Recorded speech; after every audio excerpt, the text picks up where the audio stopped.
Hi, welcome back to A Little Bit of Life with Bryce Briggs. Now it's been a month now since I've been on here.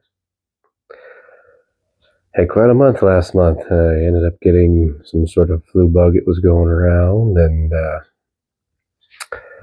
couldn't talk for long periods of time. And then had some exciting new business ventures that came up. I took over running the candy shop I've been running with my grandma for the last almost 12 years. And been making it my own. So along with that came with the stress of getting that startup going, and now here I am. And also planned on getting on here way sooner than that. Then I lost my voice just last week, and then so that delayed me another week. But I'm getting back to normal now. I figured I get on here and make a video, and that topic's going to be is when we have problems arise in life, or when we have, say, our body reacts to something, or we get some sort of illness, we get a flu bug, we get a cold, whatever the case may be. You ever thought it may not be for the reason we think it is? Like, we're told that, we get viruses that are contagious, and we pick up the germs or the viruses, and that's why we get sick.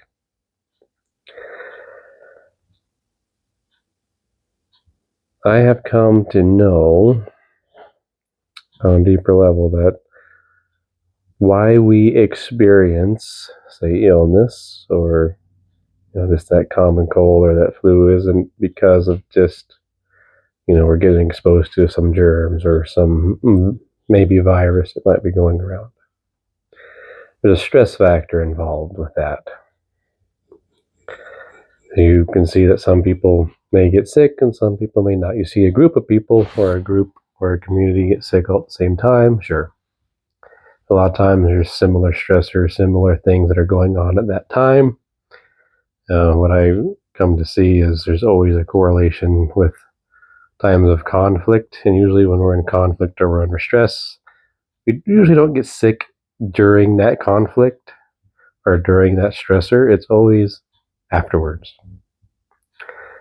And why that is because during stress or during conflict, a lot of times we're not present to that turmoil that is happening.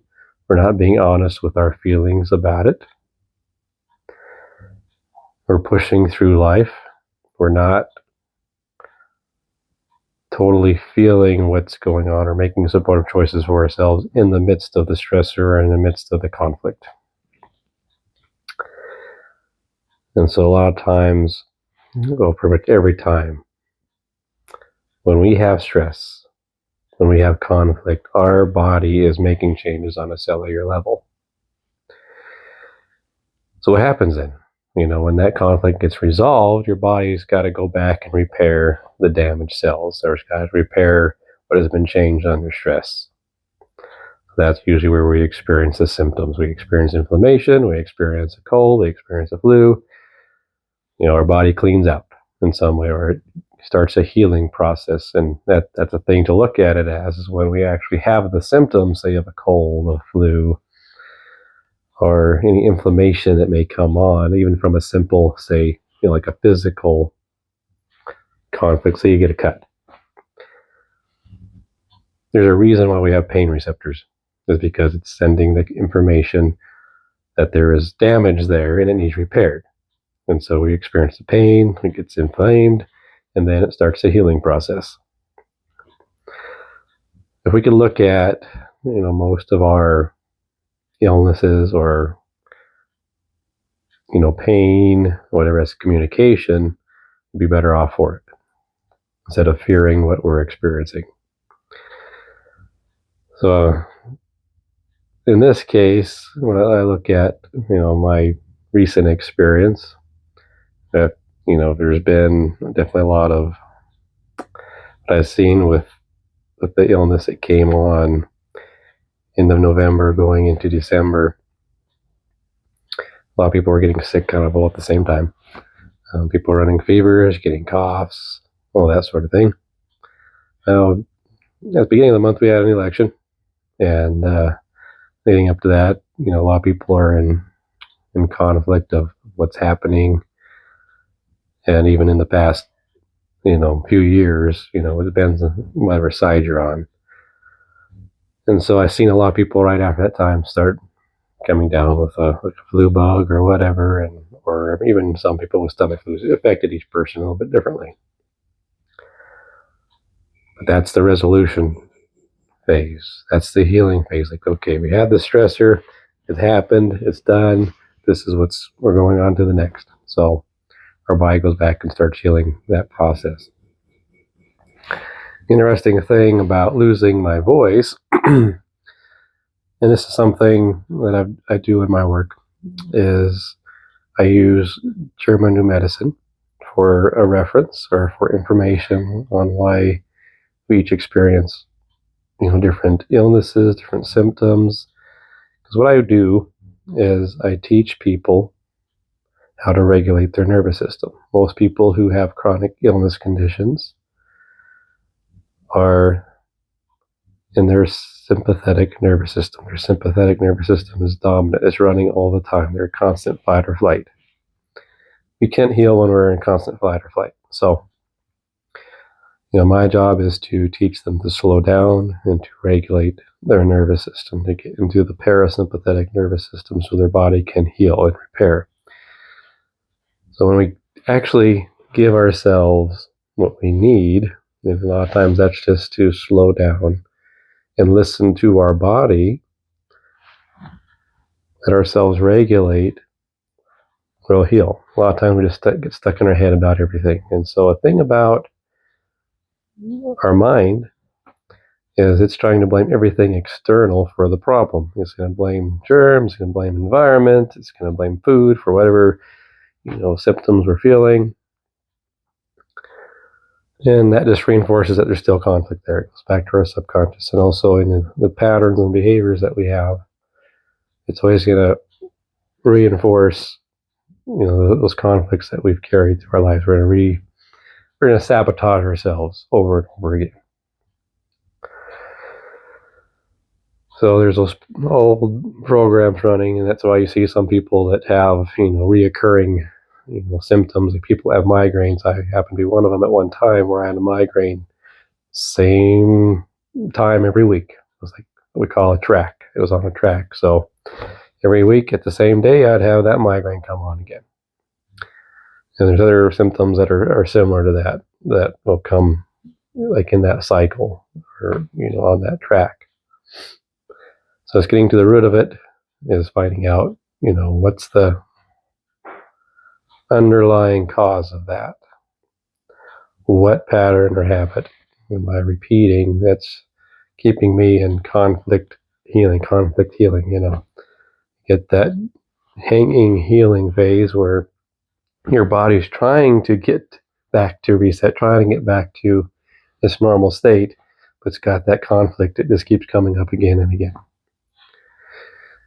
So in the process of my own healing journey, I've got to be aware of my habits, my patterns, to where it became just choices that I can value myself or devalue myself.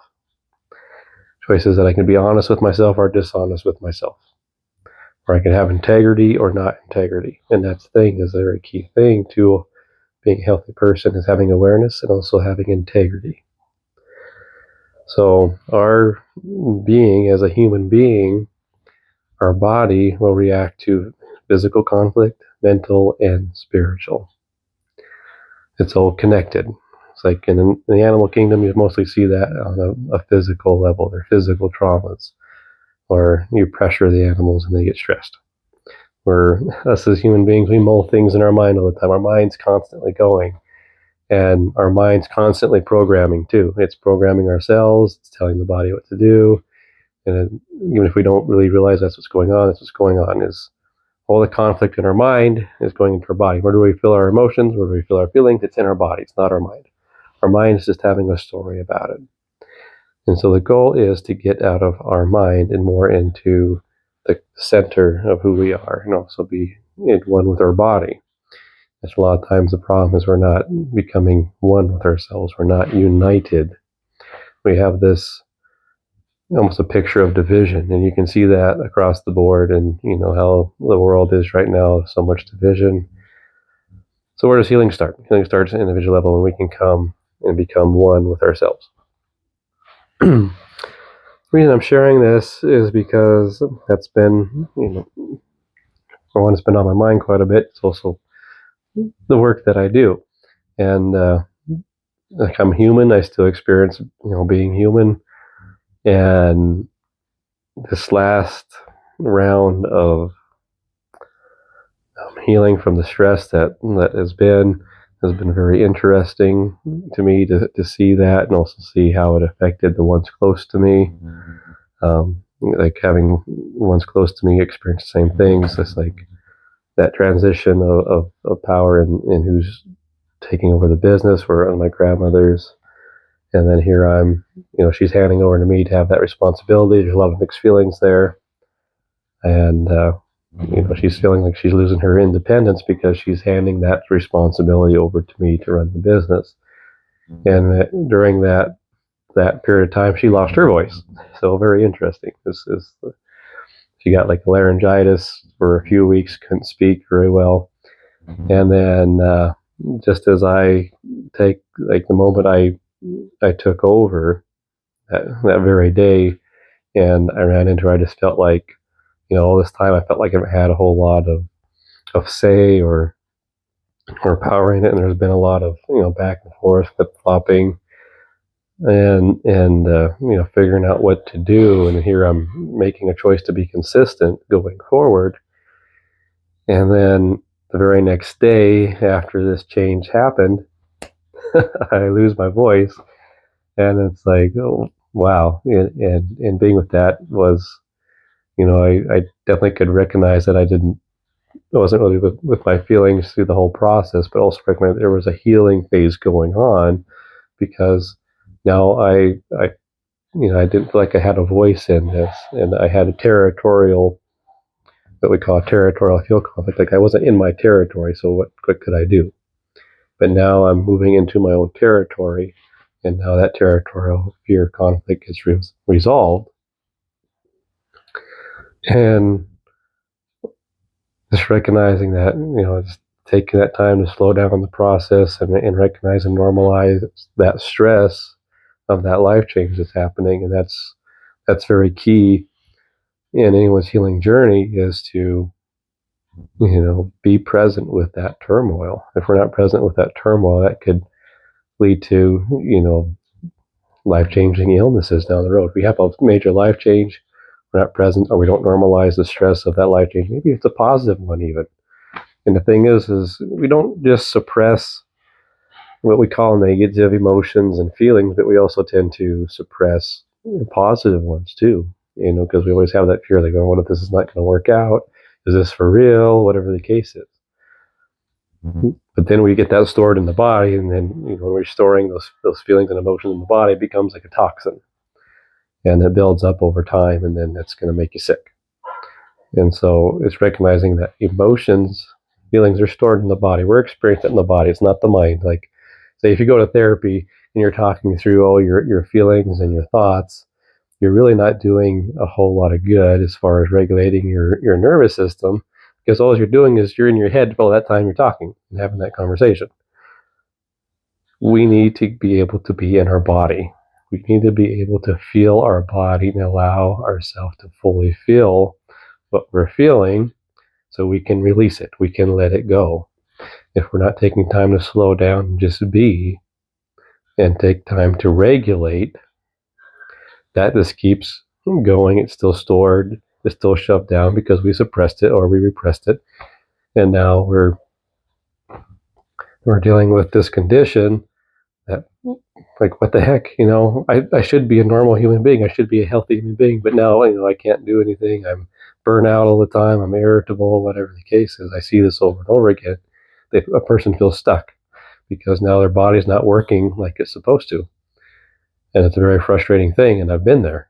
And the thing is we're always in our head about it. And this is the thing is, we're in our head about it, and we're fearing everything. We're fearing our symptoms. We're fearing those external things that we think is causing it. We have all the stories about our conditions. We start to identify with it. Even it becomes an identity, and that's why it's like being in an abusive relationship. And that's what we got to recognize is we get into this abusive relationship with ourselves where we get these conditions that come on. And so part of the healing process is to recognize that, I've been in an abusive relationship and take that ownership. And it's almost like divorcing that part of us that's been abusive all this time. And sometimes it's hard to do because sometimes we have that sort of like, oh, it's not too bad. Sometimes I feel good or whatever the case is. The same thing within any relationship, a spouse or boyfriend, girlfriend may be abusive, but they have their good moments, and so you think, oh, they're going to change, they're going to get better, or whatever the case is. But if you're not addressing the fact that, you've done this to yourself, you beat yourself up, you chose to stay in this abusive relationship, in this case with yourself, then there's no healing. You got to be able to let go. You got to be able to take ownership and take responsibility. And that's something in my journey, is recognizing how powerful responsibility is. A lot of people victimize themselves or want to be the victim. They're in a paradigm of life is happening to me, woe is me, life never goes my way. I'm always having bad luck, whatever the case is. Or any other paradigm, it's like, no, I am the creator of my life. I am the power. I have the power to create my experience of life. It goes from a reacting to life to, oh, I can respond to life. Life is life, and it's always going to be stressful because, life's got its ups and downs. There's always going to be those ups and downs. The difference is if we can slow down on an internal level and be able to give ourselves that attention that we desperately need, and be with the feelings and those emotions as they arise versus trying to push through, power through, ignore them. We need that for emotional maturity. It's like, you hear that saying, facts don't care about your feelings. But if you don't, you got to realize those feelings you're having are real feelings and they're happening in your body. And if you're not taking time and acknowledging them and feeling them, you're just going to repeat the same cycle over and over again, because it's kind of a form of beating yourself up over and over again. But yeah, there's a reality of what life is. But you also have feelings about it. And that's okay. There's nothing wrong with having feelings about it. And it's getting to realize that whatever comes and goes, or we can lose, is not us. It doesn't define us. And the same thing with emotions. Like, if we identify with emotions, we got to realize that emotions are not us. We experience emotions. We're human beings, and we experience human emotions. And that's by design. And it's actually something to be grateful for, that we have this ability to feel so deeply as we do in our physical bodies. That's part of experiencing our physical reality. And we can only do that as the human beings that we are. But there's always a deeper part to who we are. We have a body, but we're not a body. That's something to recognize, is like, we have a body. We're not the body. But we also need to partner with the body. If we're not partnering with the body, then we're going to have that war, or that appearance of what we call war and division, keep going on and on.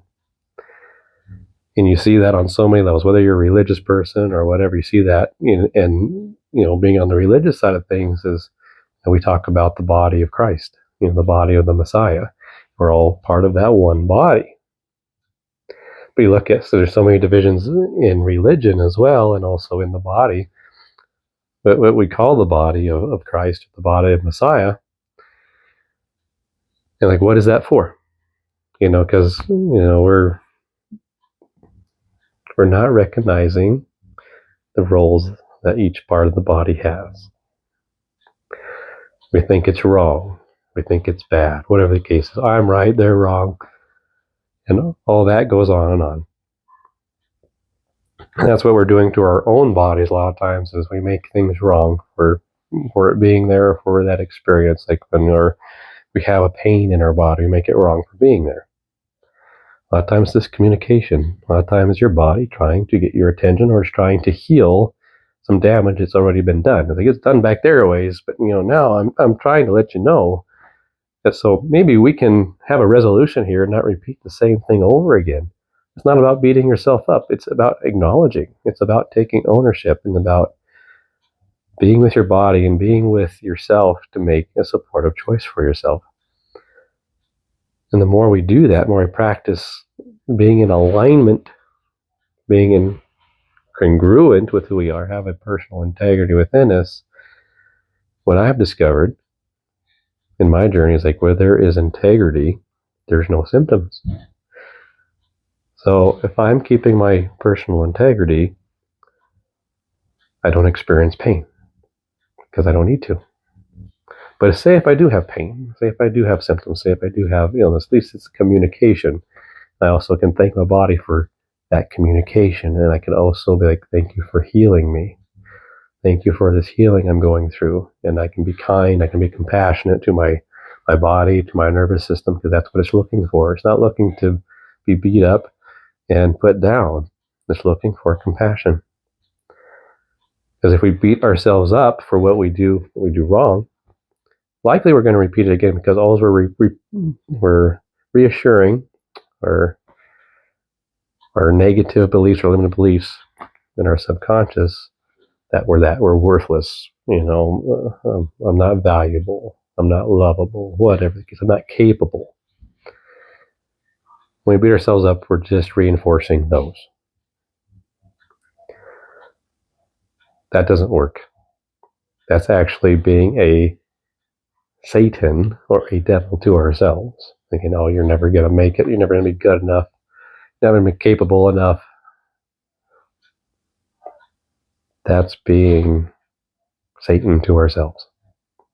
And we're setting ourselves up to repeat the same things over and over again. But if we can accept ourselves as is in each moment, be present with ourselves, and actually feel what's going on, and slow down enough to make a choice. And that's the thing is we don't make very supportive choices when we're sped up, or when we're in fear.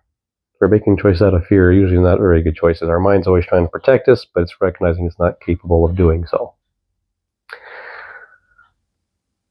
We can only make a conscious choice. We can be slowed down and actually listen to that still small voice that's been there the whole time. The thing is we always know the answer.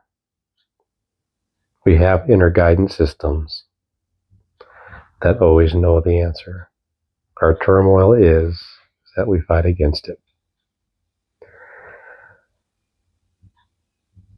This has been my experience over and over again, and I seem to have to remind myself over and again. So even talking about this is a reminder, not to the people that may know about this, or people even don't know about this, but to myself, because that's reality.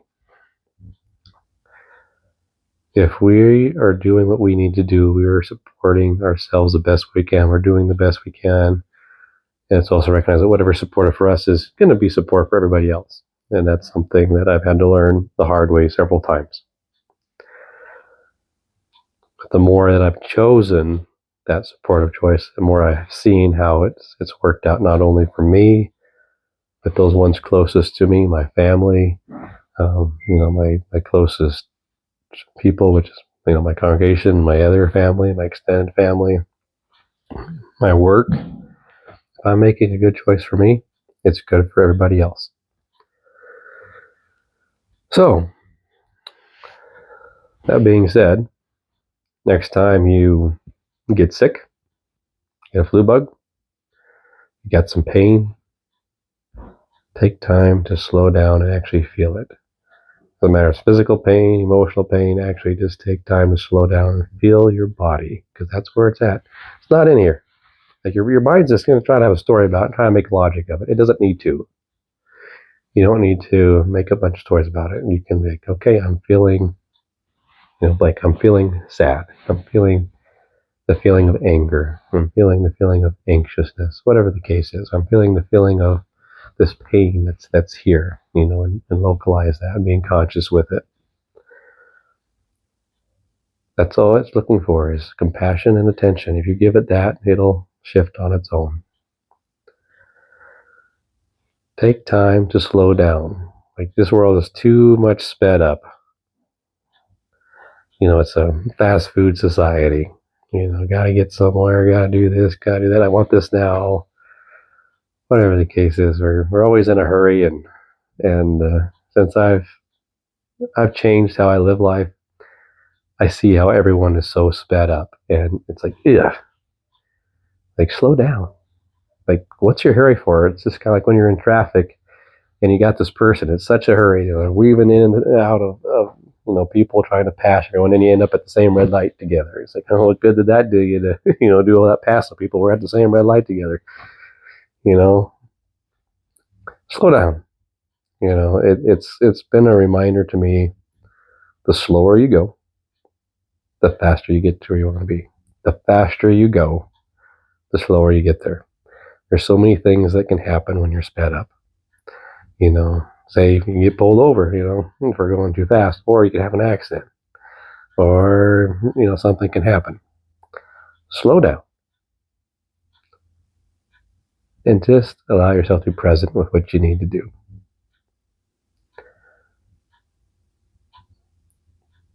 We don't need to be in a hurry. It's always that reminder too, is like, things come in their time when they need to, and if God's not in a hurry, why do I need to be? Trust that things come in their own time. Trust things will arise in the moments they need to. Trust things will change as they need to. And sometimes we don't know what things are going to look like. And that's been part of that journey, is just being okay with not knowing sometimes. And still trusting and being able to be with myself and stay slowed down in the process and trust that process that's happening. So yeah, it's been a pretty stressful last month or so, and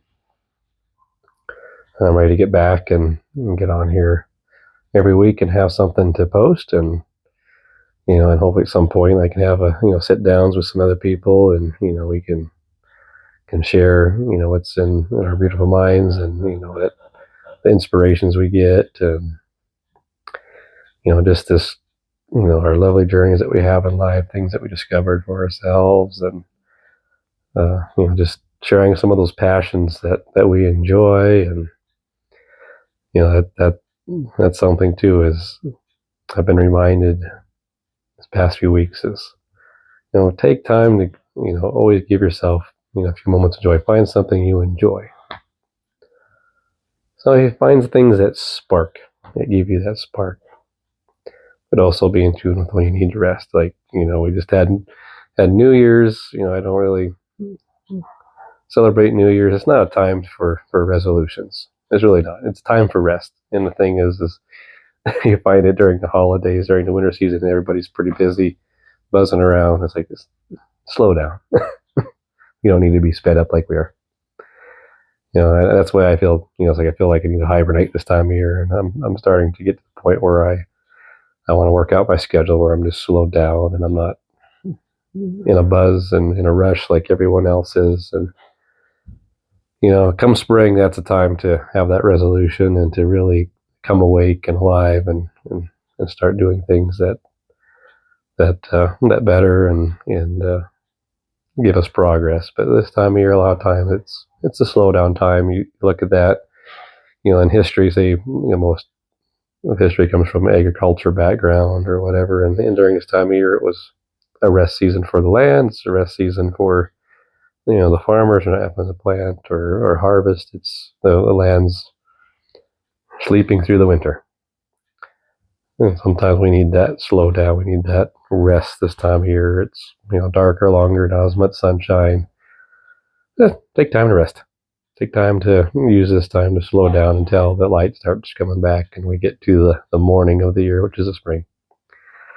Again, just some things for thought, and you can ponder these things however you want to do it.